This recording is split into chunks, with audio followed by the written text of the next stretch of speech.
బాగా చేస్తారు. హ్మ్. ఇప్పుడు నాగార్జునది ఒక స్టైల్, ఒక్కొక్కరిది ఒక్కొక్క స్టైలు. వెరైటీ. హ్మ్. ఇప్పుడు పల్లవి ప్రశాంత్ ఉన్నాడు, ఆ! నేను చెప్తా ఇను, రైతు బిడ్డ రైతు బిడ్డ అంటారు. మరి ప్రశాంత్ గారు హ్మ్.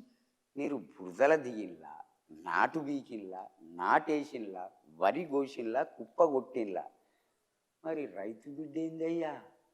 రైతంటే తెలుసా? నేను చెప్తా ఇను, రైతన్నో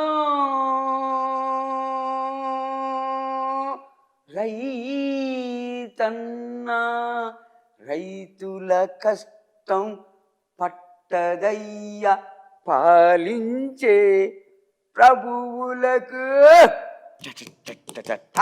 తొడిగిన బట్టలే ఉరితాళ్ళు, కరెంటు స్తంభాలే ఉరి కొయ్యలు, తొడిగిన బట్టలే ఉరితాళ్ళు, కరెంటు స్తంభాలే ఉరి కొయ్యలు, పట్టెడన్నం నీకు లేకున్నా పక్కవాడికి పెట్టే దొరవురా రైతన్నో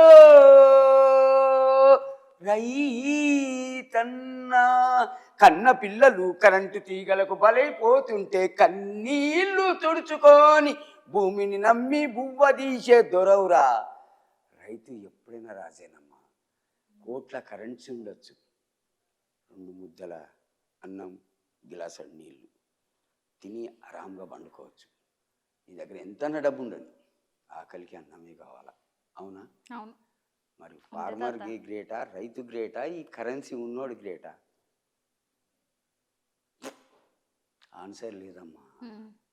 రైతే కదా సావని అంటారు, కానీ వీళ్ళది కూడా తప్పే, హ్మ్. వీళ్ళది కూడా తప్పేనమ్మా. ఇప్పుడు రైతు బిడ్డ బిగ్ బాస్‌కి పోయింది కదా! ఆ, నీకు ఛాన్స్ వస్తే పోతావా తాత? చిచి, ఆ! ఆ బట్టే బాస్గన్ దగ్గరికి నేను ఎందుకు పోతామా? వాడు నా దగ్గరికి వస్తే నేను వానికి ఛాన్స్ ఇస్తా, అంతేనా? నాగార్జున గానికి. హ్మ్. ఆ క్యారెక్టర్, ఆ ధైర్యం నా దగ్గర ఉందమ్మా. హ్మ్. ఒకనికి వంగి నేను ఎప్పుడు ఇట్లానా,